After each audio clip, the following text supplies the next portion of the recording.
Hello guys, welcome back to Stretford signal. ഞാൻ നിങ്ങളുടെ മിറാജ്.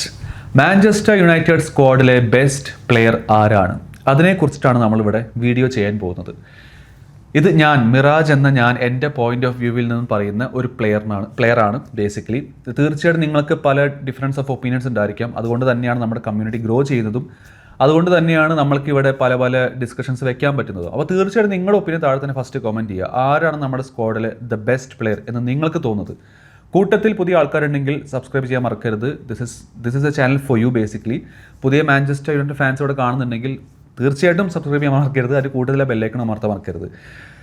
ഞാൻ പിക്ക് ചെയ്തത് ആൻഡ്രെ സാന്റോസിനെയാണ്. കാരണം മെയിനായിട്ട് 3 കാര്യങ്ങൾ എനിക്ക് പറയാനുണ്ട്. അതിൻ്റെ കൂടെ സ്റ്റാറ്റ്സ് ഉണ്ട്, അതിലേക്ക് ഞാൻ വരാം. പക്ഷേ ഈ 3 കാര്യങ്ങൾ എന്താ വെച്ചിട്ടുണ്ടെങ്കിൽ, ആൻഡ്രെ സാന്റോസ് കൊടുക്കുന്നൊരു കാംനെസ് പിച്ചിൽ, ആൻഡ്രെ സാന്റോസ് ബാക്കി പ്ലേയേഴ്സിന് കൊടുക്കുന്നൊരു കോൺഫിഡൻസ്, അതിൻ്റെ കൂട്ടത്തിൽ ആൻഡ്രെ സാന്റോസിൻ്റെ ഒരു ക്യാരക്ടർ ആ പിച്ചിൽ, ഇത് 3മാണ് സത്യം പറഞ്ഞാൽ എന്നെ ഇവനിലോട്ട് ആകർഷിച്ചത്, നമ്മുടെ സന്തോഷ് കുട്ടനിലോട്ട് ആകർഷിച്ചത്. പണ്ടൊക്കെ ഞാനൊക്കെ കാരിക്കിൻ്റെ ഗെയിം കണ്ട് വളർന്ന ഒരു മനുഷ്യനാണ്. അപ്പോൾ കാരിക്കൊക്കെ പണ്ട് പറഞ്ഞിട്ടുണ്ടെങ്കിൽ, ഇതിൽ എത്ര പേർക്ക് അറിയുന്നത് എനിക്കറിയില്ല, ഭയങ്കര അണ്ടർ റേറ്റഡ് മിഡ്ഫീൽഡറായിരുന്നു നമ്മുടെ ടീമിലെ. പന്ത് കിട്ടിക്കഴിഞ്ഞാൽ പന്തിനെ നന്നായിട്ട് കീപ്പ് ചെയ്യാനും, എപ്പോൾ പാസ് കൊടുക്കണമെന്നും എപ്പോൾ ഡിഫെൻസീവ് കോൺട്രിബ്യൂഷൻ നടത്തണമെന്നും ഏത് സമയത്ത് ഏത് സ്പേസിൽ പോയി നിൽക്കണമെന്നും അറിയുന്നൊരു പ്ലെയർ ആയിരുന്നു കാരിക്ക്. വളരെ അണ്ടർ റേറ്റഡ് മിഡ്ഫീൽഡറാണ് വേൾഡ് ഫുട്ബോളിലെ.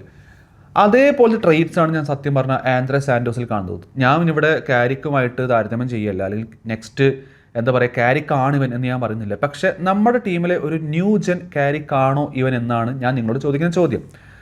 ഇത് വളരെ ഏർലിയാണെന്ന് അറിയാം, പ്രീ സീസൺ മാത്രം നമ്മൾ കണ്ടിട്ടുള്ളൂ. പക്ഷേ പ്രീ സീസണിലെ പെർഫോമൻസ് എടുത്തു കഴിഞ്ഞാൽ എനിക്ക് വളരെ കോൺഫിഡൻസ് തരുന്നൊരു പ്ലെയറാണ് ആൻഡ്രെ സാന്റോസ്. അതുകൊണ്ട് തന്നെയാണ് ഞാൻ ആൻഡ്രെ സാന്റോസിനെ നമ്മുടെ സ്ക്വാഡിൽ ഇപ്പോഴത്തെ ബെസ്റ്റ് പ്ലെയർ ആയിട്ട് ഞാൻ കാണുന്നത്. ഇത് 3 കൂടാതെ 4ാമത്തെ ഒരു വളരെ എന്താ പറയുക, മേ ബി നിങ്ങൾക്ക് എല്ലാവർക്കും അംഗീകരിക്കാൻ പറ്റുന്നൊരു പോയിന്റ് ഉണ്ട്. അതെന്ന് പറഞ്ഞിട്ടുണ്ടെങ്കിൽ, നമ്മുടെ ടീമിന് ബാലൻസ് കൊടുക്കുന്നൊരു പ്ലെയറാണ് ആൻഡ്രെ സാന്റോസ്. ഇപ്പോൾ നമ്മൾ ലേറ്റസ്റ്റ് ആയിട്ട് കഴിഞ്ഞ പ്രീ സീസൺ ഗെയിം എടുത്താൽ മതി, AC മിലാനെതിരെയുള്ള ആൻഡ്രെ സാന്റോസ് പോയതിനു ശേഷമാണ് സത്യം പറഞ്ഞ് നമ്മൾക്ക് ഡിഫെൻസീവ് ഫ്രജിലിറ്റീസ് അല്ലെങ്കിൽ ഡിഫെൻസീവ് ഡിഫിക്കൽട്ടീസ് നമ്മുടെ ടീമിൽ കണ്ടു തുടങ്ങിയത്. അതിന് പ്രധാനം തന്നെ ഞാൻ മനസ്സിലാക്കിയത്, ആൻഡ്രെ സാന്റോസ് കളിക്കുമ്പോൾ ആൻഡ്രെ സാന്റോസിൻ്റെ പൊസിഷനിങ് ഡിഫെൻസീവ്ലി വളരെ ക്രൂഷ്യലാണ്. കറക്റ്റ് ലൈൻ ബ്രേക്കിംഗ് പാസ് വരുന്ന അതേ സ്ഥലത്ത് പോയി നിൽക്കാനും, ആ ബോൾ ഇൻ്റർസെപ്റ്റ് ചെയ്യാനും, ആ ബോൾ റിക്കവർ ചെയ്തെടുക്കാനും ഉള്ളൊരു ഇൻ്റലിജൻസ് ആൻഡ്രെ സാന്റോസിനുണ്ട്. ആൻഡ്രെ സാന്റോസ് ടീമിൽ നിന്ന് പോകുമ്പോൾ ഒഴിവായി പോകുന്നത് ആ ഒരു ഇൻ്റലിജൻസ് കൂടിയാണ്. അതിനി സത്യം ശരിയാണ്, ടിലെമൻസ് വന്ന് കളിച്ചാലും മെയിൻ വന്ന് കളിച്ചാലും ആ ഒരു പ്ലെയറിൻ്റെ കോട്ട നമുക്ക്, അല്ലെങ്കിൽ ആ ഒരു പ്ലെയറിൻ്റെ സ്പേസ് നമുക്ക് തയ്ക്കാൻ പറ്റും. പക്ഷേ ആ പ്ലെയർ കൊടുക്കുന്ന ക്വാളിറ്റി അത് നമുക്ക് കിട്ടുന്നില്ല നമ്പർ 6 റോളിൽ. അപ്പോൾ അതുകൊണ്ട് തന്നെയാണ് ഞാനിവിടെ ഫസ്റ്റ് കാണിക്കാൻ പോകുന്നത് നിങ്ങളുടെ അടുത്ത് ഒരു ടാക്ടിക്കൽ പ്രിവ്യൂ പോലെ എന്തുകൊണ്ടാണ് ആൻഡ്രെ സാന്റോസിൻ്റെ ആ ഒരു പ്രസൻസ് നമ്മുടെ ടീമിന് ബെറ്റർ ആക്കി കൊടുക്കുന്നതെന്നുള്ളത്. അപ്പോൾ നിങ്ങൾക്കിവിടെ സ്ക്രീനിൽ കാണാൻ പറ്റും. ഇത് ഞാൻ ഓൾറെഡി പറഞ്ഞതാണ് തോന്നുന്നു, പക്ഷേ ഞാൻ ജസ്റ്റ് ഒന്നുകൂടി ഒരു ബ്രീഫായിട്ട് പറയുകയാണ്. നിങ്ങൾക്കിവിടെ കാണാൻ പറ്റുന്ന സാന്റോസ്, ആ റെഡ് ഡോട്ടുള്ള സാന്റോസ് ആണ് നമ്മുടെ നമ്പർ 6 റോള് കളിക്കുന്നത്. ഇപ്പോൾ കൂടെ കളിക്കുന്ന ടിലെമൻസ് ആണെങ്കിലും മെയിനും ആണെങ്കിലും, ടിലെമൻസും മെയിനും ബ്രൂണോയും കുനിയോ ഡോർഗുവോ എംബുവും അമാദൊക്കെ മുന്നിൽ കയറി പോകുമ്പോൾ ആ ഡിഫെൻസീവ് കവർ കൊടുക്കാൻ, ലെറ്റ്സ് സേ നമ്മുടെ 2 ഡിഫൻഡേഴ്സ് ഇവിടെ ഉണ്ട്, നമ്മുടെ 2 ഫുൾ ബാക്സും കയറി പോകുന്നുണ്ട്, എന്നാൽ ആ മിഡിൽ വരുന്ന ഒരു ഡിഫെൻസീവ് കവർ കൊടുക്കാൻ ആൻഡ്രെ സാന്റോസിനെ കൊണ്ട് മാത്രമേ പറ്റുന്നുള്ളൂ. കാരണം ഞാൻ നേരത്തെ പറഞ്ഞ ആ ഒരു ഒപ്പോണൻസ് ടാർഗറ്റ് ചെയ്യുന്ന ഒരു സ്പേസ്, സെൻട്രൽ സോണിൽ കൂടെ ഉള്ള സ്പേസോ അല്ലെങ്കിൽ സൈഡിൽ കൂടെയുള്ള സ്പേസോ കവർ ചെയ്തെടുക്കാൻ സാന്റോസിന് പറ്റുന്നുണ്ട്.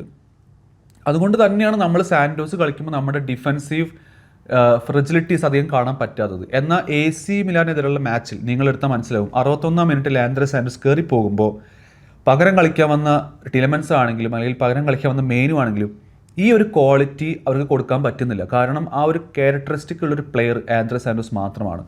അതുകൊണ്ട് തന്നെയാണ് ഞാൻ പറയുന്നത്, ഇവിടെ ഞാൻ സ്ക്രീനിൽ കാണിക്കുന്ന പോലെ ആൻഡ്രെ സാന്റോസ് കൊടുക്കുന്ന ഒരു ഷീൽഡ്, നമ്മുടെ ഡിഫെൻസീവിന് കൊടുക്കുന്ന ഷീൽഡ്, അത് വളരെ ഇമ്പോർട്ടൻ്റ് ആണ്. അതുകൊണ്ട് തന്നെയാണ് ആൻഡ്രെ സാന്റോസ് ഈ ടീമിന് ബാലൻസ് കൊടുക്കുന്നതും ഈ ടീമിലെ one of the best player ആവുന്നതും. ഇനി ഞാനിവിടെ പറഞ്ഞു വയ്ക്കാൻ പോവുകയാണ്, നമ്മുടെ ടീമിൽ സത്യം പറഞ്ഞാൽ ഒരു പ്ലെയർക്ക് ഇഞ്ചുറി വന്നു കഴിഞ്ഞാൽ ഞാൻ ഏറ്റവും കൂടുതൽ പേടിക്കാൻ പോകുന്നത് അത് ആൻഡ്രെ സാന്റോസിനായിരിക്കും. ഈ പറഞ്ഞ കാരണങ്ങൾ കൊണ്ടാണ്. അതുകൊണ്ട് തന്നെയാണ് ഞാൻ ആൻഡ്രെ സാന്റോസിനെ എൻ്റെ ഈ സ്ക്വാഡിലെ ബെസ്റ്റ് പ്ലെയറായിട്ട് കാണുന്നത്. മേ ബി ബെസ്റ്റ് പ്ലെയർ എന്ന് പറയുന്നതിനേക്കാളും കൂടുതൽ ഒരു അണ്ടർ റേറ്റഡ് ജെമ്മാണ് ആൻഡ്രെ സാന്റോസ് എന്ന് ഞാൻ പറയും. ശരിയാണ്, നമ്മൾക്ക് വേണ്ടത് ആൻഡ്രെ സാന്റോസ് ആയിരുന്നില്ല, നമുക്ക് വേണ്ടത് ഒരു ചൗമീനി പോലെ ഒരു പ്രൊഫൈലൊക്കെ തന്നെ ഒരു പ്ലെയർ ആണ്. പക്ഷേ സാൻഡോസ് കൊടുക്കുന്ന ഒരു ആട്രിബ്യൂട്ട്സ് നമ്മുടെ ടീമിന് സത്യം പറഞ്ഞാൽ I am happy with that. അപ്പോൾ അതുകൊണ്ടാണ് ഞാൻ സാൻഡോസിനെ പിക്ക് ചെയ്തത്. Do you agree with this? നിങ്ങൾക്ക് ഞാൻ ഈ പറഞ്ഞതുമായിട്ട് അംഗീകരിക്കാൻ പറ്റുന്നുണ്ടോ, അതോ നിങ്ങൾക്ക് എന്തെങ്കിലും ഡിസഗ്രിമെൻ്റ് ഉണ്ടോ? തീർച്ചയായിട്ടും മടി കൂടാതെ താഴെ കോമൻറ്റ് ചെയ്യുക. നിങ്ങളുടെ ഒപ്പീനിയൻ അറിയാൻ എനിക്ക് ആഗ്രഹമുണ്ട്. അതുകൊണ്ടാണ് ഇനി ഞാൻ കാണിക്കാൻ പോകുന്നത്. തീർച്ചയായും നമ്മളിവിടെ ആ ടാക്ടിക്കൽ ഒരു പ്രിവ്യൂ ഞാൻ കാണിച്ചു, എന്തുകൊണ്ട് സാൻഡോസ് നമുക്ക് ബെറ്റർ ആവുന്നുള്ളത്. ഇനി ഇതേ പൊസിഷനിൽ നിന്ന് സാൻഡോസ് എടുത്ത നമ്പേഴ്സ്, അതായത് സ്റ്റാറ്റ്സ് നമുക്കൊന്ന് ചെക്ക് ചെയ്ത് നോക്കാം. ഞാനിവിടെ ഫസ്റ്റ് കാണിക്കാൻ പോകുന്നത് ഓൺ ദ ബോൾ സ്റ്റാറ്റാണ്. അത് കഴിഞ്ഞിട്ട് എനിക്ക് ഏറ്റവും കൂടുതൽ പ്രിയപ്പെട്ട സംഭവം കൂടിയാണ് ഓഫ് ദ ബോൾ സ്റ്റാറ്റ്. അപ്പോൾ ഞാൻ ഈ സ്റ്റാറ്റ് രണ്ടായിട്ട് തിരിച്ചിട്ടുണ്ട്. ഞാൻ ഫസ്റ്റ് കാണിക്കുന്നത് ഓൺ ദ ബോൾ സ്റ്റാറ്റാണ്. നിങ്ങൾക്കിവിടെ ഇപ്പോൾ സ്ക്രീനിൽ കാണാൻ പറ്റും. ഇത് മൊത്തം പ്രീ സീസണിലെ സ്റ്റാറ്റാണ് കേട്ടോ. സോ നമ്മൾ ഇപ്പോൾ ആന്ത്രസ് സാൻഡോസിൻ്റെ 6 കളികളിലെ സ്റ്റാറ്റാണ്. തീർച്ചയായിട്ടും 1-2 കളി മാത്രമാണ് ആന്ത്രസ് സാൻഡോസ് 80 മിനിറ്റിൽ കൂടുതൽ കളിച്ചിട്ടുള്ളൂ. ബാക്കി കളികളിലൊക്കെ ഹാഫ് ടൈമിൽ കയറി പോന്നിട്ടുണ്ടെങ്കിൽ ലാസ്റ്റ് ഗെയിമിലൊക്കെ പേസിമിലിനെതിരെ 61 മിനിറ്റിൽ സബ്ബായ ഒരു പ്ലെയറാണ് സാൻഡോസ്. അത് പ്രീ സീസണിൻ്റെ ഭാഗമായിട്ട് വരുന്നതാണ്. മൊത്തം ടച്ചസ്, ഓൺ ദ ബോളിലെ മൊത്തം ടച്ചസ് 312 ടച്ചാണ് ആന്ത്രസ് സാൻഡോസ് എടുത്തിട്ടുള്ളത്.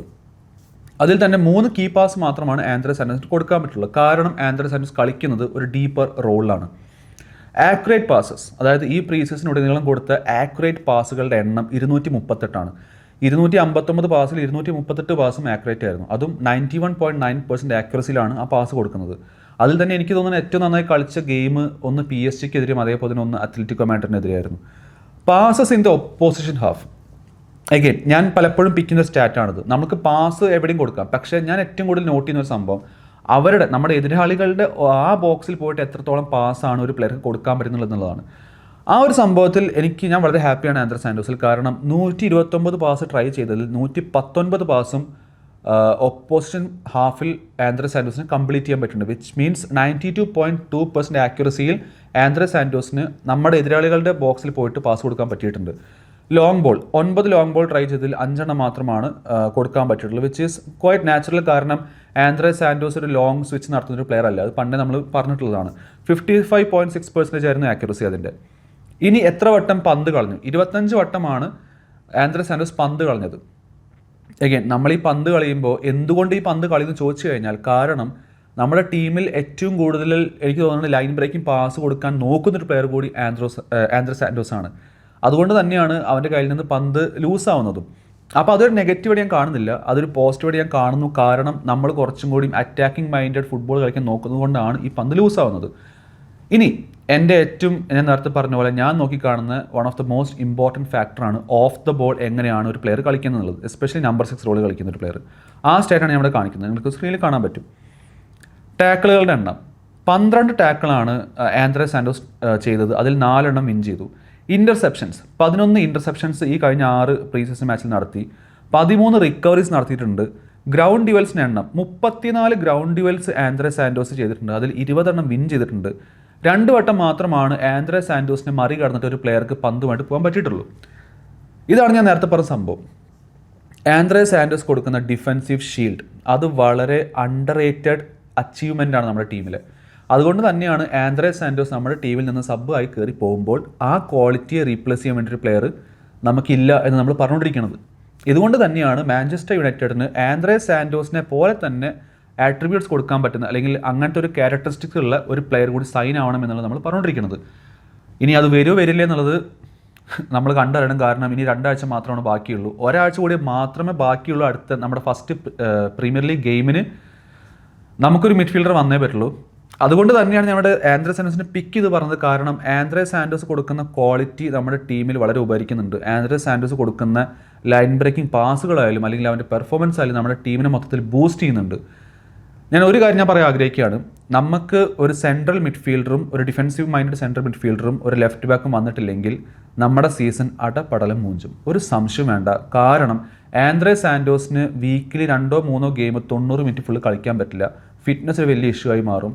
പ്രീ സീസണിൽ ഞാൻ കണ്ടതും ഇത് തന്നെയാണ്. നമ്മുടെ പ്രീ സീസൺ ഗെയിംസ് എടുത്തു കഴിഞ്ഞാൽ നമ്മുടെ one of the major issue fitness ആണ്. ആ ഫിറ്റ്നസ് ഇമ്പ്രൂവ് ആവണം. അത് കാരിക്കിൻ്റെ കയ്യിലാണ്. കൂടാതെ സൈനിങ്സ് വന്നാൽ മാത്രമാണ് നമ്മുടെ ടീം ഇമ്പ്രൂവ് ആവുള്ളൂ, നമ്മുടെ സീസൺ ഇമ്പ്രൂവ് ആവുള്ളൂ. അല്ലെങ്കിൽ ഇതൊരു റോളർ കോസ്റ്റർ സീസൺ ആയിരിക്കും. ഒരു സംശയം വേണ്ട.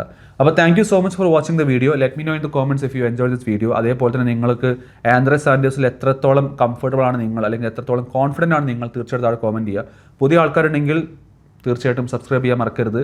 അതേപോലെ തന്നെ നിങ്ങളുടെ ഫ്രണ്ട്സിനും ഈ വീഡിയോ ഷെയർ ചെയ്ത് കൊടുക്കുക. മാഞ്ചസ്റ്റർ യുണൈറ്റഡിൻ്റെ ഈ സ്ക്വാഡിലെ ബെസ്റ്റ് പ്ലെയർ ആന്ത്രസ് സാൻഡോസ് ആണോ എന്നുള്ളത് അവരും കണ്ട് തീരുമാനിക്കട്ടെ. കൂട്ടത്തിൽ തീർച്ചയായിട്ടും നിങ്ങളുടെ ഒപ്പീനിയൻസ് താഴെ കമൻറ്റ് ചെയ്യാം. This Miraj signing off from Stretford signal. ഇനി ഒരാഴ്ച കൂടിയാണ് പ്രീമിയർ ലീഗ് ഗെയിംസിന് ബാക്കിയുള്ളൂ. Fasten your seat belts. I will be live and we will be doing lot of videos. Thank you so much for watching the video. നമുക്ക് വീണ്ടും വേറെ video ആയിട്ട് കാണാം. അതുവരേക്കും see you.